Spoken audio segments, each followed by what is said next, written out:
You know that look, right? The one your dog gives you when you walk into the living room and see your favorite shoe has been, well, let's just say creatively redesigned. Hmm.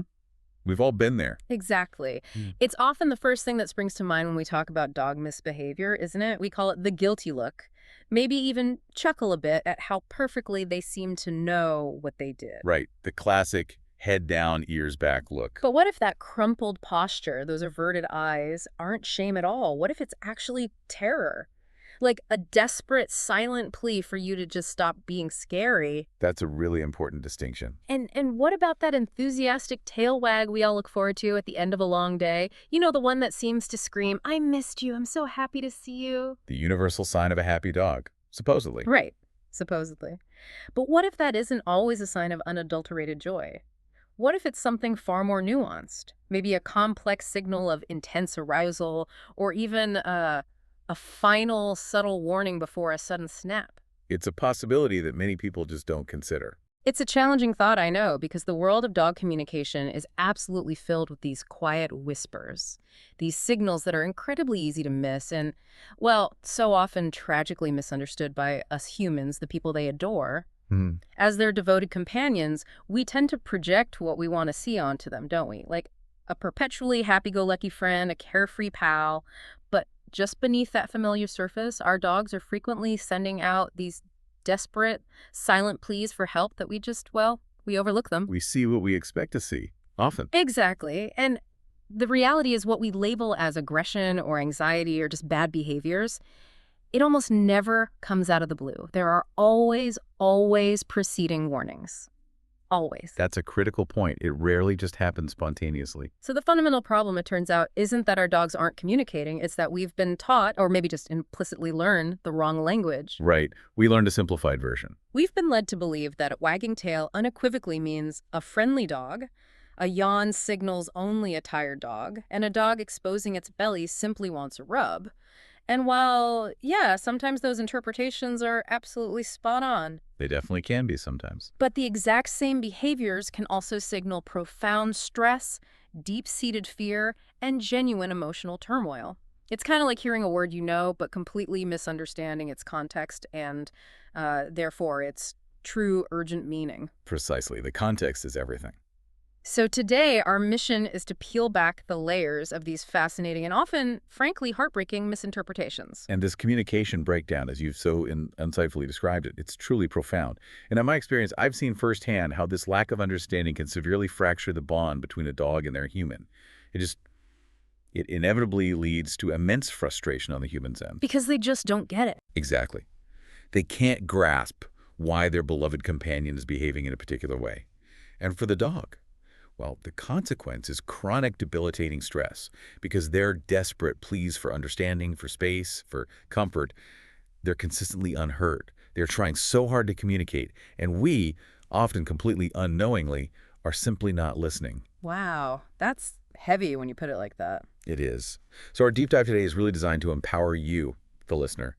We want to help you decode 7 of the most incredibly misunderstood silent signs that your dog is actively begging for your help. And we're not talking about the really obvious stuff. No, not the obvious overt signals like growls or barks, which of course are critical in their own right. We know those are important. Instead, we're honing in on the quiet, subtle cues they display every single day, the ones that are frequently overlooked, misinterpreted, or just, brushed off. Gotcha. The whispers. The whispers, exactly. And the payoff for you in learning these signs will be truly transformative. This isn't just about making you a better dog owner in some abstract theoretical sense.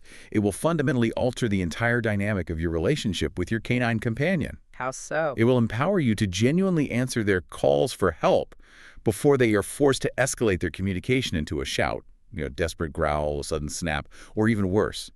You'll become their secure harbor, their trusted protector, simply by understanding their true, nuanced language. Okay, I'm ready. Let's kick things off with perhaps the biggest, most deeply ingrained myth in the dog world, the infamous guilty look. Ah, yes, the classic. We've all encountered it, haven't we? You walk into the living room, and there it is. Your favorite plush cushion has been completely eviscerated. Your floor is now a chaotic, feathery landscape. And your dog, Cowering in the corner. Exactly. They're crouched low, almost slinking away. Their ears are pulled flat against their head. They're pointedly avoiding your eyes, maybe even offering this really strange, sort of sheepish-looking grin. The submissive grin. Right. And our immediate gut level thought, because it's what we've been conditioned to believe, is, oh, he knows he did something wrong. He looks so utterly guilty. What's the true reality behind this widely believed scenario? Okay, so this is where we deliver what might feel like a surprising truth, but it is truly a game changer for understanding your dog on a deeper level. Mhm. Here it is. Dogs do not experience guilt in the complex human sense of the word, Not at all. not in the way we understand it. Guilt, as an emotion, is incredibly sophisticated. It's intricately tied to a moral code, an abstract understanding of right and wrong, and, crucially, the cognitive ability to connect a past action to a present consequence within a moral framework. Mhm. Dogs just don't operate that way. So what are we seeing then? What you are actually witnessing in that moment when your dog displays that guilty look isn't a confession of wrongdoing, nor is it remorse for the shredded cushion. It is a direct, physiological, and emotional response to your anger. It is pure, unadulterated fear. Fear of me. Precisely. This collection of behaviors you're seeing, the lowered head, the tucked tail, the pinned ears, the averted gaze, these are collectively known as appeasement gestures. They are your dog's desperate, instinctual plea for this scary situation, which in that moment is you being angry, to simply stop. Okay, break those down for us. What exactly are those gestures? Sure. So first, you'll observe a lowered head and body posture. They might try to make themselves seem as small as possible, lowering themselves close to the ground. Their tail will likely be tucked, often pulled tightly between their legs, another visual signal to appear less threatening. Making themselves small. Exactly. Their ears will be pinned back flat against their skull, which is a classic sign of anxiety and a desire to appear submissive. All of these signals are designed to make the dog look smaller and less intimidating, effectively conveying, "I'm not a threat, please don't hurt me." In the dog world, this is their fundamental strategy to de-escalate a perceived conflict. And the eye contact thing, we always think that's shame. Right. We as humans often interpret avoiding eye contact as shame, as if they can't meet our gaze because they're guilty. But for a dog, holding a direct, unwavering gaze, especially from a towering human figure who is radiating anger, can be perceived as a direct challenge or a threat. Ah, okay. So by averting their eyes, they are attempting to communicate. I'm not challenging you. I want to avoid this confrontation. It's a deferential gesture, pure and simple. What about that weird grin, the one where they show their teeth? That's the incredibly misleading appeasement grin. Hmm. You might notice your dog pulling its lips back, exposing its teeth. And to us, that might look like a submissive smile, or maybe even something more aggressive if we don't know. Right, it can look a bit strange. It can. But it is fundamentally not a smile, nor is it an aggressive snarl. It is unequivocally a submissive signal, a desperate attempt to placate you, to say, "I'm trying to make you happy. I'm trying to calm you down." They might also engage in rapid lip licking or air licking. Yeah, I've seen that, like a little flick in the tongue. Exactly, where their tongue darts out quickly and repeatedly. These are self-soothing behaviors. They're unconscious actions their body takes to try and cope with the intense stress they are feeling in that moment, similar to how a person might nervously fidget or bite their nails. Wow. Okay, so putting ourselves in their paws, they don't connect my anger now with the cushion from an hour ago. Hmm? Not in the way we do. Yeah. Their brain, their understanding of time and cause and effect is fundamentally different from ours. They do not connect your current anger, the loud voice, the towering posture, the stern face, with the cushion they shredded an hour ago, or even 5 minutes ago. So what are they thinking? Their brain only registers that their entire world, their absolute source of safety, comfort, and provision, which is you, is suddenly looming over them, radiating this powerful, overwhelming wave of rage.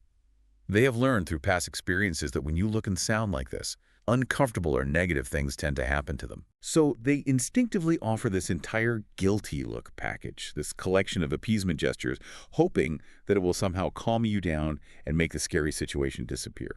They are not, to be absolutely clear, asking for forgiveness for the destroyed item. They are, quite literally, begging for your help to make you less scary, less intimidating in that terrifying moment. That reframing is truly profound. Okay, so if our dog isn't expressing guilt, but is instead showing fear, what's our responsibility as owners when we walk into that, fluffy wonderland or discover another redesigned household item? How do we effectively respond knowing what we now know? It's a critical question. Right. The answer starts with a fundamental shift in your mindset.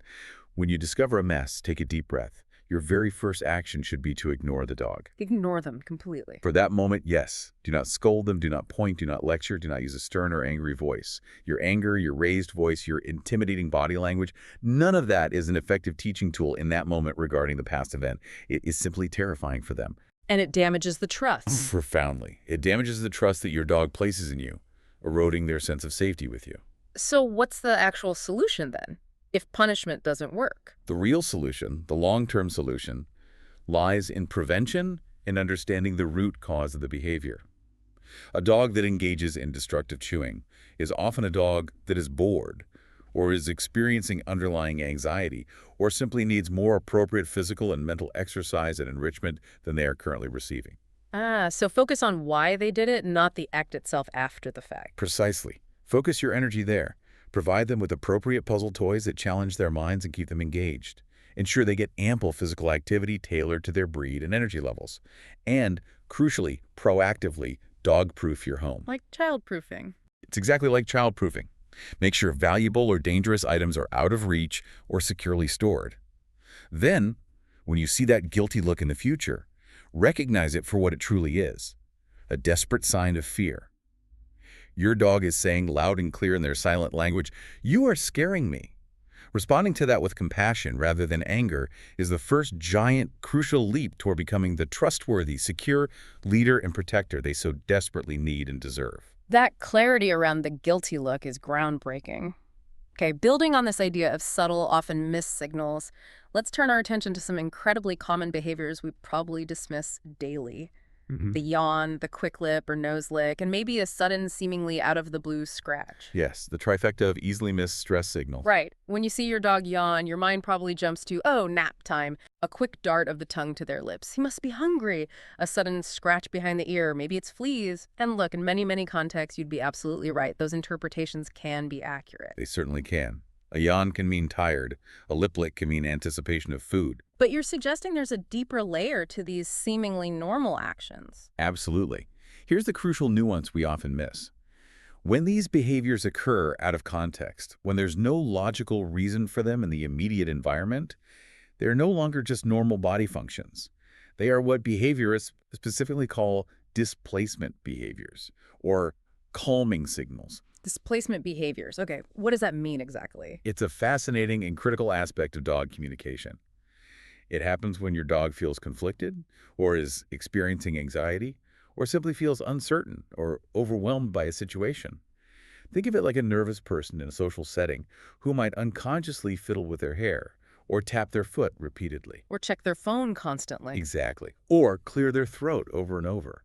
It's an unconscious way for the dog's body to release that nervous energy, to try and self-soothe in a stressful moment, and sometimes, importantly, to communicate their discomfort to others around them. Okay, give us some solid examples. How does this play out? Let's delve into some in-depth examples because context is everything here. Take the yawn. We all know a tired yawn. It's usually slow, relaxed, accompanied by a relaxed posture. But a stress yawn is fundamentally different. How so? It's often longer, more exaggerated, more intense, and sometimes even accompanied by a soft whine or a shift in body position, rather than a settling down. Imagine you're in a bustling vet's waiting room. Oh yeah, prime stress zone. Right. The air is thick with strange smells, the sounds are unusual, there are other nervous animals. Your dog, who isn't remotely sleepy, lets out this huge, drawn-out yawn. He's surrounded by weird, anxious vibes, and that yawn is his body trying desperately to calm itself down, to regulate his rising stress hormones. Okay, I can picture that. Any other times? You might also observe this type of yawn during a particularly tough or high-pressure training session. If your dog starts yawning repeatedly when you're working on a difficult command, it's highly unlikely it's boredom. It could be frustration or a clear signal that he's feeling pressured or overwhelmed by the demands of the training and he needs a break. Gotcha. What about the lip lick? So the lip or nose lick. Of course, a dog will eagerly lick their lips after devouring a delicious treat. But when there's no food around and you observe that quick, almost imperceptible dark of the tongue across their lips or nose, often just a flick of the tip, you are witnessing a classic sign of unease, mild discomfort, or a desire to calm a situation. So subtle. Very subtle, but significant. Yeah. Pay close attention to this one, for instance. When a stranger, even a well-meaning one, reaches down to pet your dog. Right. As a hand comes over their head or as someone leans in too close, you might see that quick flick of the tongue. That's your dog's quiet, polite whisper saying, "I'm not entirely comfortable with this interaction. Please give me a little space." A polite back off. Essentially, yes. It's their attempt to pacify you or the approaching person, signaling non-aggression and a desire to de-escalate the social pressure. And the scratch, when it's not fleas. And finally, the sudden scratch. Picture this. Your dog is in a busy training class, surrounded by other dogs and people, maybe trying to focus on a new command amidst all the distractions. Suddenly, he stops everything, lifts a back leg, and begins furiously scratching his ear or side, even though you know for a fact he's flea-free and has no obvious skin irritation. Yeah.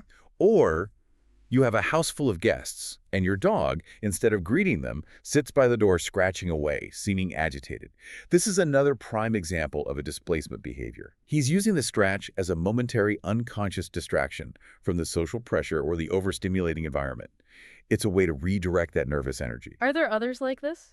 Besides yawning, licking, scratching? Definitely. Yeah. Other related behaviors you might see include a sudden shake-off, like they're wet even though they're perfectly dry.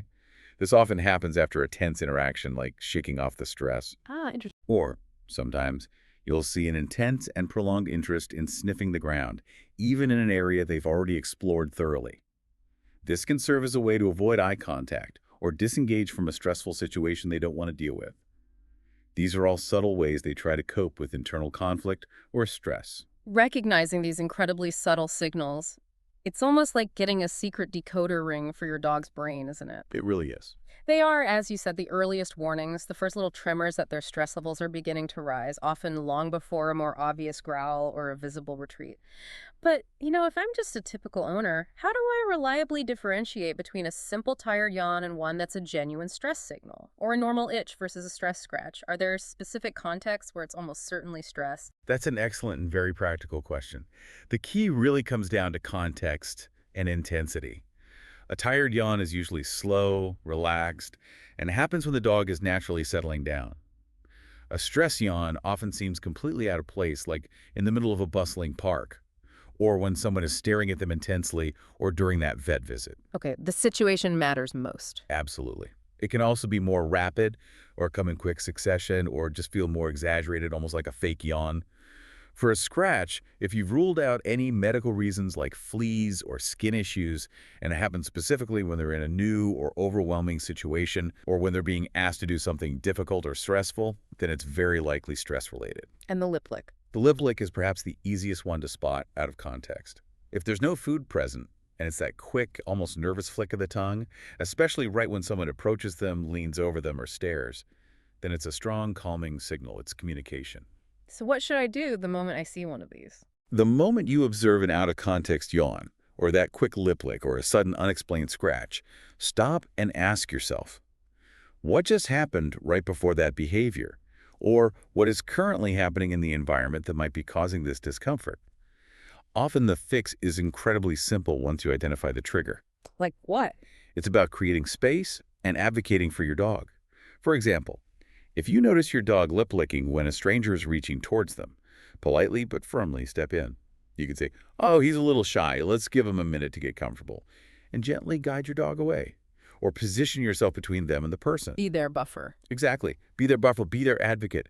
By noticing these quiet whispers, these early subtle pleas, you are empowered to step in and intervene proactively, long before your dog feels the need to escalate their communication into a more overt, attention-grabbing signal like a growl, or in extreme cases, a snap. You're essentially preventing an uncomfortable situation from becoming a potentially dangerous one. That's incredibly helpful.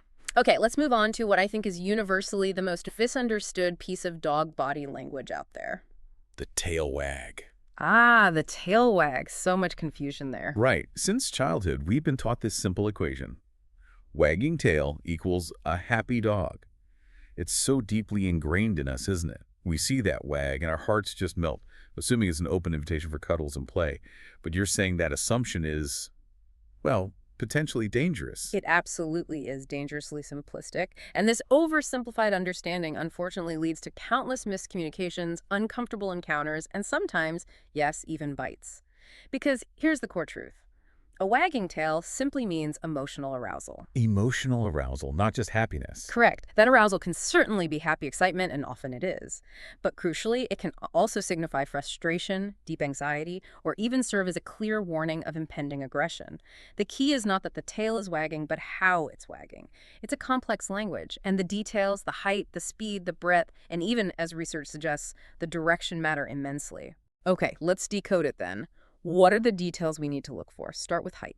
Okay, height is a big one. First, establish your dog's baseline. A tail in a neutral, relaxed position. Not too high, not too low, often sort of level with their back or maybe gently curved. That's your baseline for a calm, comfortable dog. Got it. Neutral is calm. Right. Now, if you see a big, loose, sweeping wag at that neutral height, often accompanied by a relaxed, wiggly body, almost like the dog's entire back end is wiggling along with the tail, that is your classic, unambiguous happy wag. That's pure joy, often called a full-body wag. The wiggle butt. Exactly, the wiggle butt.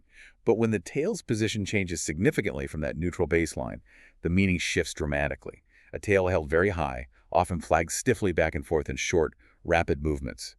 That's a very different signal. High and stiff, what's that mean? That's a clear sign of high arousal, confidence, maybe assertiveness, and often alertness or even a challenge. This is not an invitation to approach and pet. This is a dog on high alert, possibly feeling threatened or maybe asserting dominance. This high, stiff wag is very much a warning shot, a signal to create distance or at least be cautious. Okay, high alert. What about low tails? Conversely, a tail held low or even completely tucked between the legs is a strong signal of fear or anxiety. Now, there's nuance here, too.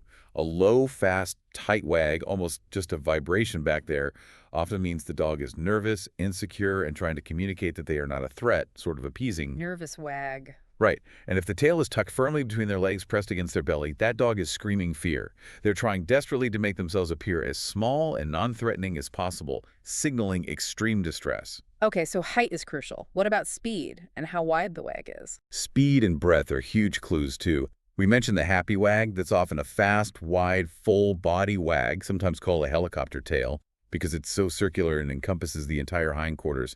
That's usually pure joy and excitement. Think of a dog greeting their favorite human after a long absence. Total joy. Total joy. Yeah. But a very fast wag with a tiny arc, almost just a vibration at the tip of the tail, very tight and quick, that signals intense arousal that could easily dip into aggression.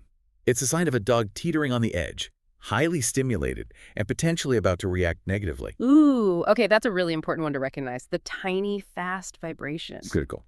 And then a slow, stiff wag, on the other hand, can indicate insecurity or uncertainty.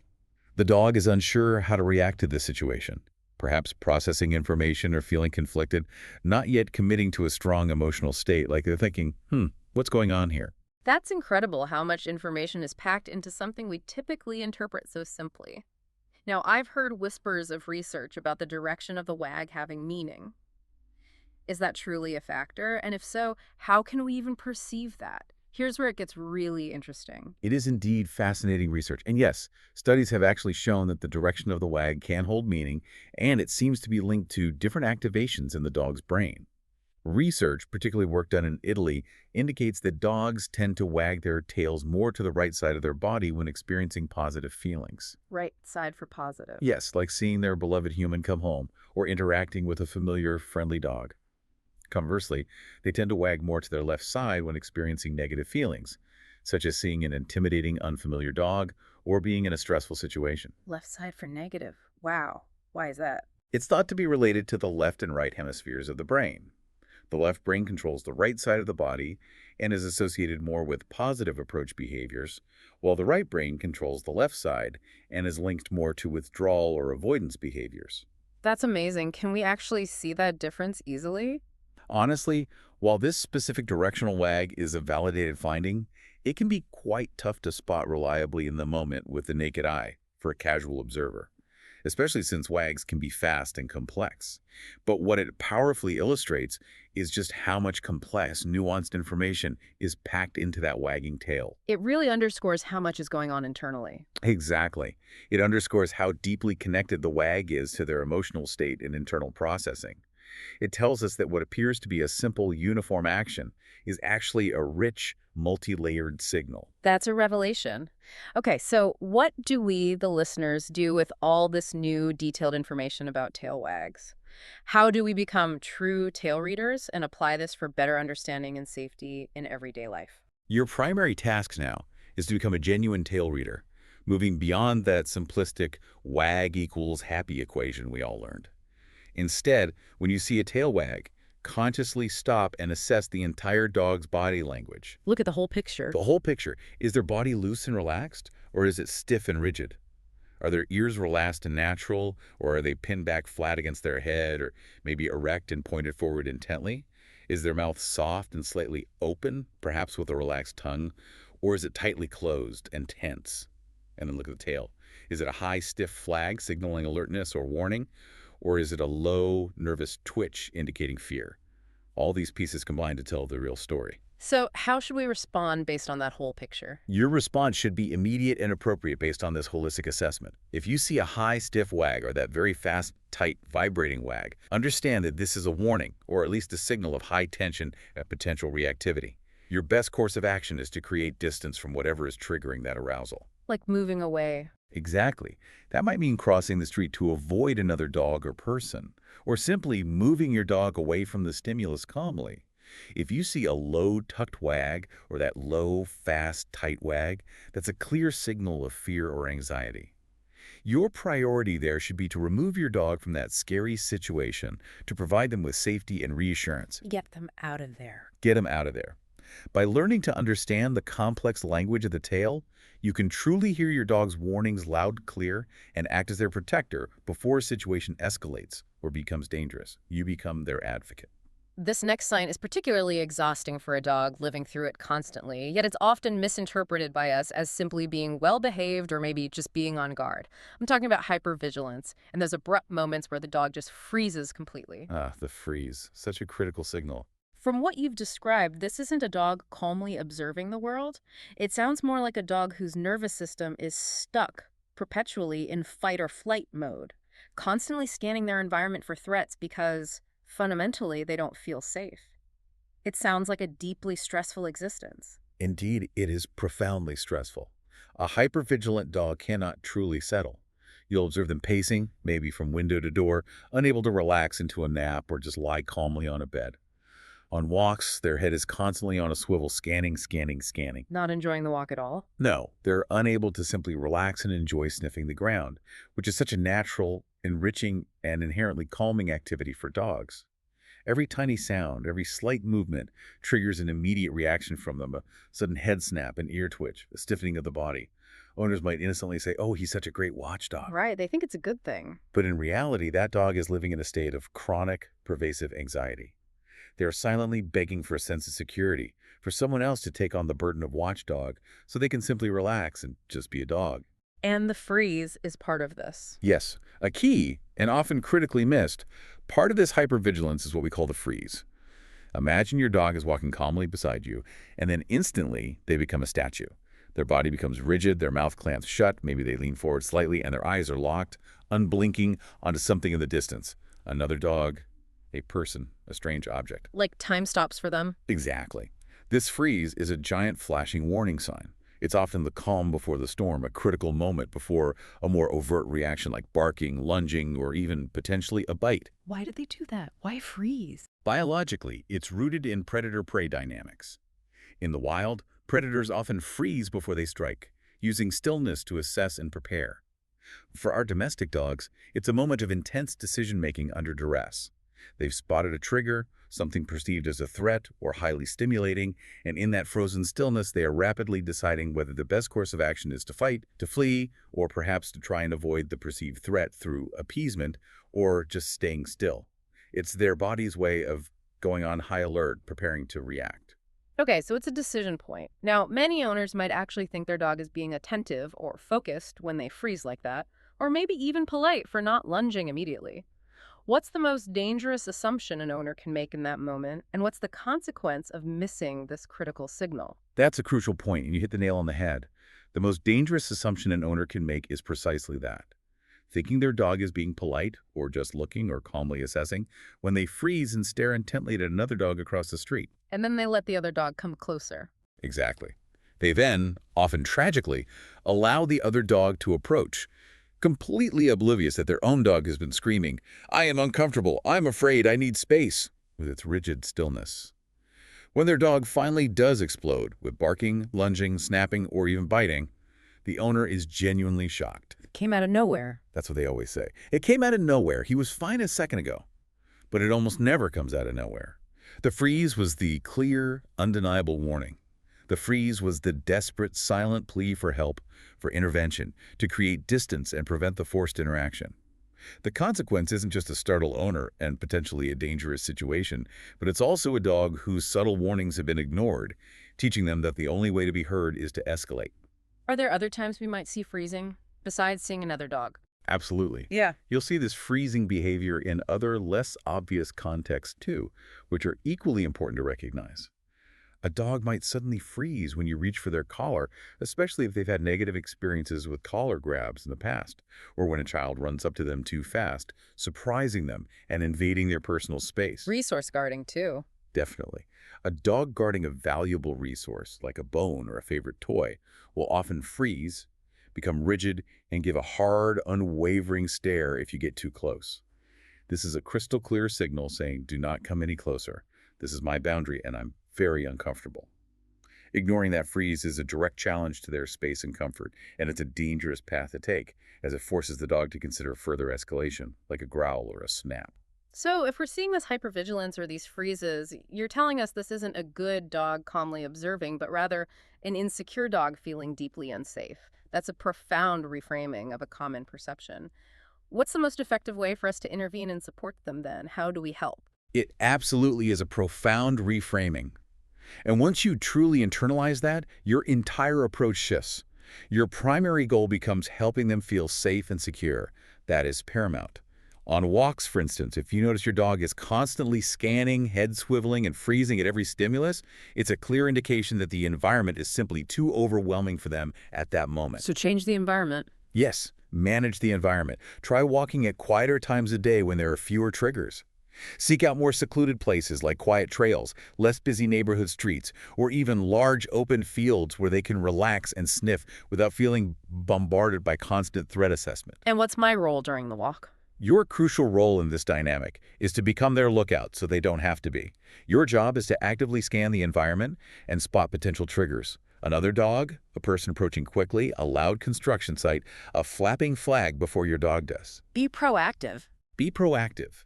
The moment you see something that might cause them to freeze, cheerfully and calmly turn around and walk the other way.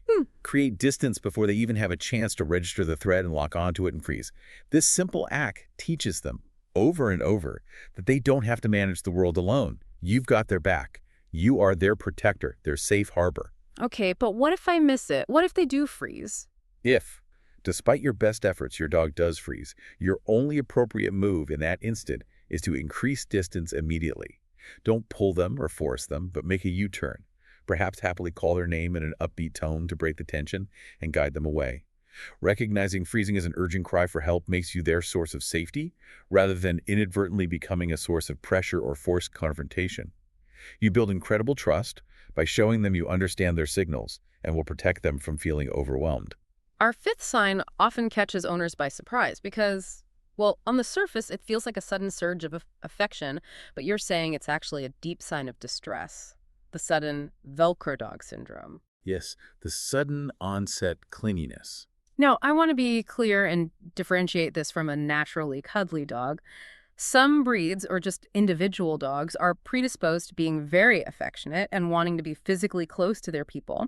And there's nothing inherently wrong with a dog who genuinely wants to be your shadow as part of their personality. That's an important distinction, absolutely. But this sign isn't about their general personality. It's about a sudden, dramatic change in their established behavior. It's when your normally independent, perhaps even somewhat aloof dog suddenly cannot let you out of their sight. They become your second skin, like overnight, what's truly going on beneath the surface of this intense clinginess. That's the critical difference, the sudden change. When this Velcro dog syndrome appears seemingly out of the blue, it's almost always a clear indicator that your dog is feeling deeply insecure or profoundly anxious, or, and this is a really crucial point we can't stress enough, they might even be in physical pain. It's their way of clinging desperately to their source of security when something in their world has suddenly shifted, gone wrong, or become overwhelming for them. So how does this look different from just regular affection? The manifestations of this desperate clinginess are distinct from casual affection. They're not just politely following you from room to room. It feels desperate, almost frantic. You might notice them whining or pacing anxiously if you simply close the bathroom door, even for a moment. Yeah, that low, anxious whine. Exactly. They might try to physically block you from leaving a room, standing directly in your path. When you sit down, they aren't content to just be near you. They have to be on you, leaning heavily against you, constantly pawing at you for attention, nudging you, demanding constant physical contact. This isn't simply extra affection. It's profoundly rooted in anxiety, a deep insecurity. They are clinging to you because you represent their only stable, reliable source of security in a world that has suddenly, perhaps inexplicably, become overwhelming or scary to them. What usually triggers this sudden change? What are the common culprits? There are several common culprits behind this sudden shift. One of the most significant is the early stages of developing separation anxiety. The dog might start panicking at the earliest subtle signs that you might leave them alone. Like keys jingling. Exactly. The jingle of your keys, the rustle of your jacket, the sound of you putting on your shoes.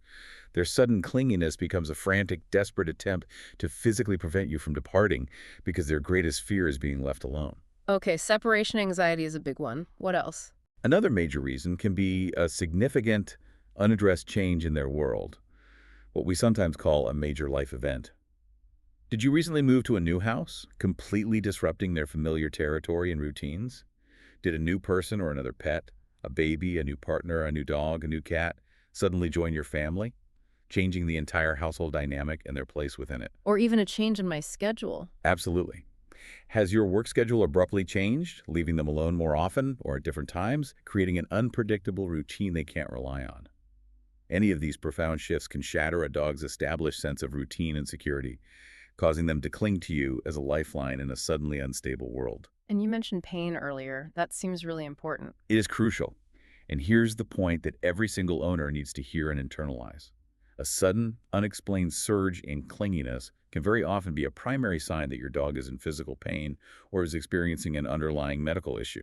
Dogs are masters, absolute masters, at hiding illness and discomfort. Why do they hide it so well? It's instinctual.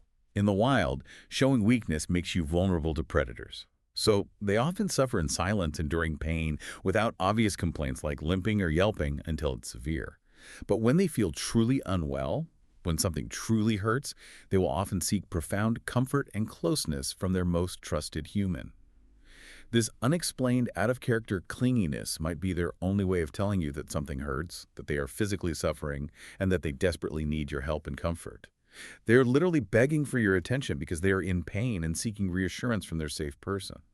That reframing, seeing it as an urgent message rather than just extra sweet, really changes how we should approach it. So what's the very first thing an owner absolutely must do when they notice this sudden dramatic clinginess? The very first step, without any hesitation, is to call your veterinarian immediately and schedule a thorough checkup. You must rule out any underlying medical issues first. This is not optional, it's step one. And be specific with the vet. Be very specific with your vet about the suddenness of this behavioral change and any other subtle signs you might have noticed, even if they seem minor or unrelated. For instance, are they reluctant to jump on the couch anymore? Are they favoring a paw slightly? Have their eating or drinking habits changed subtly? Give them the full picture. Okay, so vet check first. What if they get the all clear medically? Then what? If your vet gives your dog a clean bill of health, then it's time to transition into being a detective in your dog's life. What has changed in their routine or environment recently that could have triggered this insecurity? Your goal now isn't to punish the clinginess. That would only exacerbate their anxiety and severely damage your bond. Right. Punishing fear never works. Never. Instead, your aim is to patiently and compassionately rebuild their confidence and sense of security. Work on establishing a predictable, consistent routine for them regarding feeding, walks, playtime, and alone time. Reward them, even with very small, high-value treats, for settling calmly on their own bed or in their designated safe space, even if it's only for a few seconds initially. Gradually increase the duration of time they could be settled independently and feel safe doing so. And if it is separation anxiety? For true, severe separation anxiety, which can be a complex and very distressing condition for both the dog and the owner, you'll very likely need a dedicated, structured training plan. This often requires the guidance and expertise of a certified professional dog behaviorist or a certified trainer who specializes in anxiety protocols. It's often too complex to tackle effectively on your own. That makes sense. But the bottom line is, never, ever dismiss a sudden dramatic shift to Velcro dog syndrome as just them being extra sweet or more affectionate. It is an important critical message from your dog.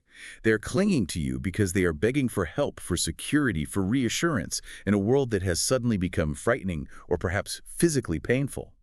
It is your profound responsibility to investigate and figure out why, and then provide the support they so desperately need. This next sign for me is perhaps the most heartbreaking of them all. It's when your dog, who used to live and breathe for that squeaky ball, now just watches you throw it with a blank, uninterested stare. Oh, that's a tough one to see. It really is. It's when the jingle of the leash, which once caused pure chaos and excited zoomies around the house, now barely gets an ear twitch. This isn't just a lazy day or a temporary mood. This is apathy, a deep, sustained loss of interest in the things that once brought them immense joy. It's like their inner light has dimmed significantly. You've hit on the gravity of this sign perfectly. When a dog withdraws like this, when they exhibit a profound and sustained apathy, it is a massive, undeniable red flag. It indicates they're struggling deeply, potentially with canine depression or significant ongoing emotional distress, or, once again, unaddressed physical pain. This is absolutely not a state of contentment. It's a profound plea for help from a dog whose world has become joyless. How does this apathy manifest? What should we look for beyond just not playing? The manifestations of apathy are usually quite clear once you know what to look for, though sometimes subtle at first. It's not just one lazy afternoon or temporary off day. It's a sustained, noticeable change in their natural spark for life. A healthy, emotionally balanced dog is typically engaged, curious, and excited by their world and by interaction with you. They have that zest. Exactly, that zest for life. A dog who is crying for help through apathy has lost that vital spark. They might sleep significantly more, not out of contentment, but almost as a form of escape from their distress, becoming generally lethargic and withdrawn. They might also actively move away or disengage when you try to initiate a game or offer affection, a behavior that would have been completely uncharacteristic for them previously. Even refusing food. Yes, they might even stop eating with their usual enthusiasm or show absolutely no interest in high-value treats they once loved. It's a general shutdown. What causes such a profound withdrawal? The causes are varied but always serious. Yes, canine depression is a very real condition. Just like humans, dogs can experience periods of clinical depression. It often follows major, traumatic life changes, such as the loss of a primary human companion or a beloved animal companion in the household. They grieve deeply, and that grief can manifest as apathy and profound depression. So grief is a big one. What else? It can also stem from unmanaged chronic stress. A dog who is constantly worried, whose nervous system is perpetually on high alert from things like environmental stressors or unresolved anxieties, simply doesn't have the emotional or energetic reserves left for play. Play requires a feeling of safety and a certain degree of carefree abandon. They can't relax enough to play. Precisely. If they don't feel safe, if they're constantly on edge, their joyful, playful instincts get buried under a deluge of stress hormones, leading eventually to this kind of shutdown and apathy. And pain again. It seems to come up a lot. It does, because it's so often missed. And critically, just as we discussed with the sudden clinginess, a sudden loss of interest and apathy is one of the most common and frequently overlooked signs of hidden pain or underlying illness. An arthritic dog, for instance, might suddenly stop wanting to play fetch, not because they're being stubborn or are suddenly over it, but because running, jumping, and retrieving the ball causes them significant joint pain. Makes perfect sense. Or a dog with a bad tooth or gum disease might refuse its absolute favorite chew toy because chewing hurts.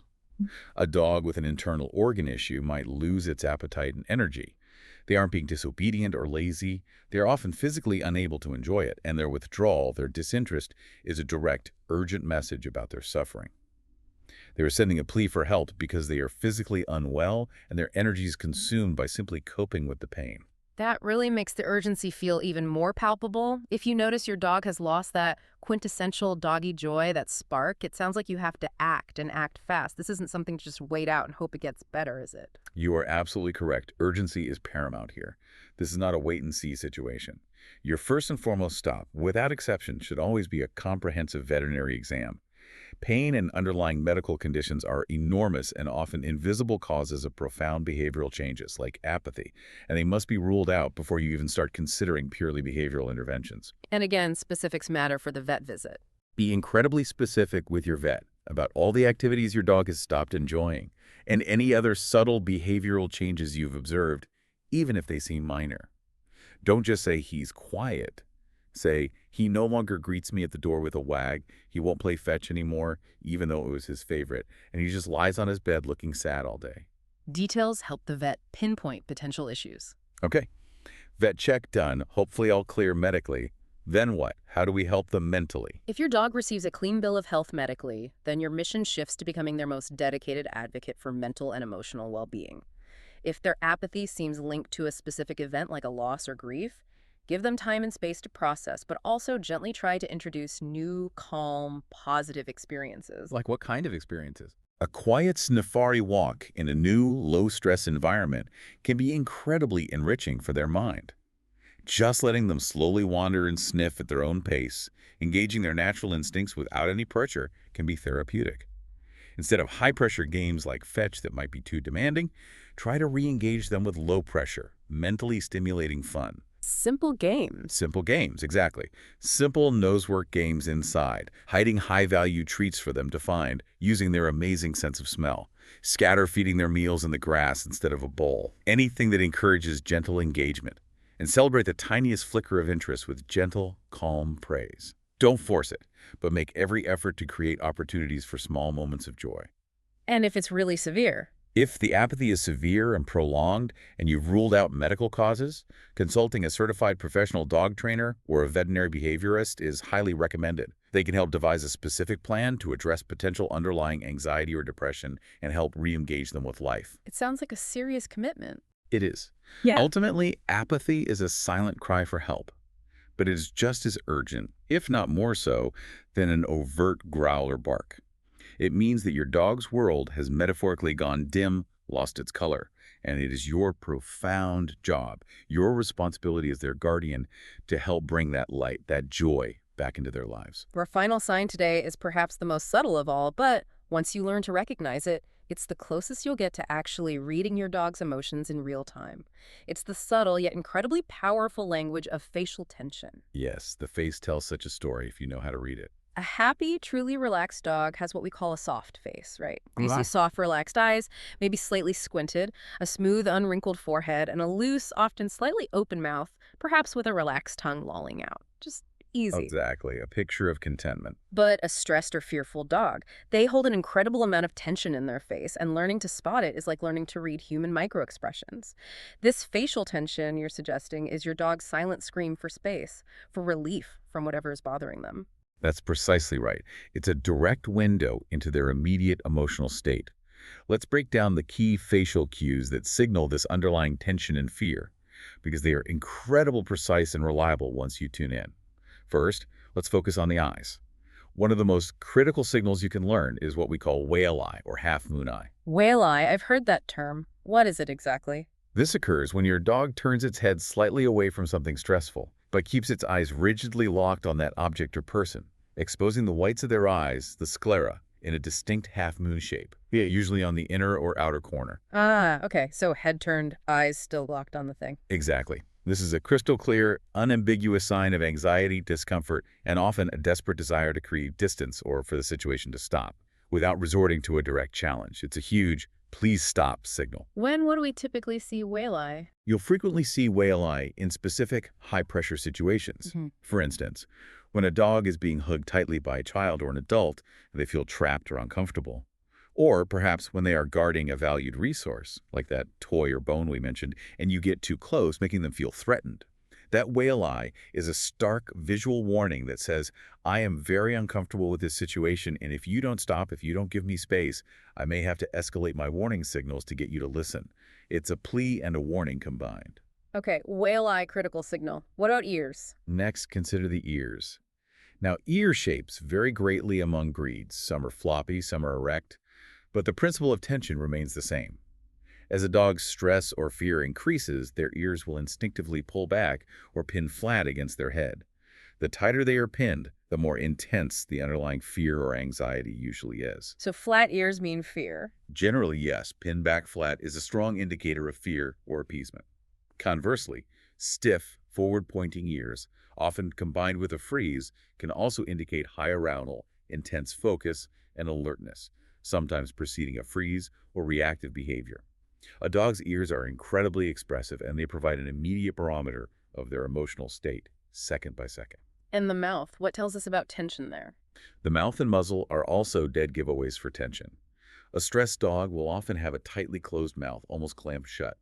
You might see their lips pulled back tightly at the corners, creating visible wrinkles or tension lines around their muzzle, sometimes resembling a grimace. Tight lips, tense muscle. Exactly. They might also pant when it's not hot or they haven't been exercising, but it's a tense, rapid, shallow pant, not a relaxed, cooling pant. This indicates a heightened state of physiological arousal and stress. Finally, pay attention to their forehead.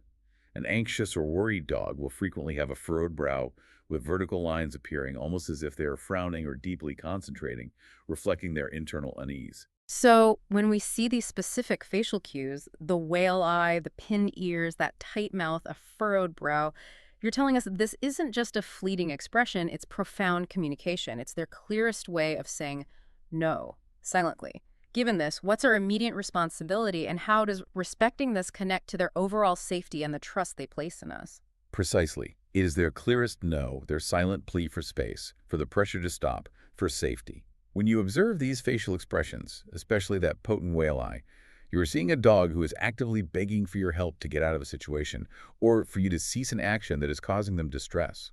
Your profound responsibility as their guardian, their protector, is to honor that communication instantly. Instantly. No hesitation. No hesitation. The very moment you recognize facial tension, stop whatever you are doing. If you are petting them, immediately take your hands off. If a child is approaching and causing the whale eye, intervene immediately and gently create space between the child and the dog. The key is immediate recognition and respectful action, demonstrating clearly that you see them, you hear their silent communication, and you will act on it. And what should we absolutely not do? And this is a crucial warning, one that cannot be overstated. Never ever scold or punish a dog for showing you they are uncomfortable. Punishing their quiet no, whether it's a whale eye, a lip lick, a subtle freeze turning their head away, or a furrowed brow, only teaches them one dangerous lesson: that their early, subtle warnings do not work, and worse, that they will be punished for even attempting to communicate their discomfort politely. And that leads to... That is precisely how you get a dog that bites without any apparent warning. The warnings were there, clear and subtle in their facial expressions and body language, but they were ignored, or, worse, actively silenced by negative reinforcement or punishment. The dog learns, okay, whispering doesn't work, maybe I have to shout, and that shout might be a growl or a snap. So respecting the subtle signs actually prevents escalation. Absolutely. By consistently respecting their facial expressions and other subtle body language cues, you are communicating something profoundly important to your dog. I hear you, I see you're scared, I understand your discomfort, and I will protect you.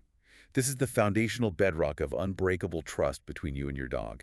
You are building a relationship where they feel safe enough to communicate their needs and boundaries without fear of punishment, knowing you will always have their back and that their whispers will be heard, preventing them from ever feeling the need to scream. You know, the single profound thread connecting all these signs we've discussed today, from the misunderstood, guilty look right through to the subtle language of facial tension, is this: our dogs are constantly communicating with us. They are constantly trying to tell us things, often begging for our help, our understanding, and our protection in a human world that, let's be honest, can often be incredibly loud, confusing, and frankly, overwhelming for them. It's a nonstop dialogue, just in a different language. Exactly. The problem, as we've really explored today, is almost never that they aren't talking to us.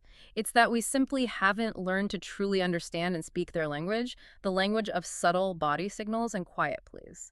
And this really brings us to what I consider a higher calling of dog ownership, or perhaps partnership is a better word. Being a truly great dog parent goes far, far beyond just providing the basics of food, water, and shelter. While those are absolutely fundamental, the deeper responsibility lies in providing consistent emotional security. Emotional security, that's key. It's about being that unwavering presence, the one your dog can unequivocally trust, to have their back, to understand their fears, and to protect them when they're scared or overwhelmed or confused. By consciously choosing to learn and recognize these 7 incredibly nuanced, silent signs we talked about today, you are stepping up to that sacred responsibility. You are choosing to move beyond simply being an owner to becoming a true empathetic partner in their life. So, what does this all mean for you, the listener, after today's deep dive? What's the takeaway? I really encourage you starting today to go and watch your dog. But this time, make a conscious effort to watch them with new eyes. Well, Watch with a newfound intention to truly listen for their whispers, for those subtle shifts in posture, tail, ears, and face.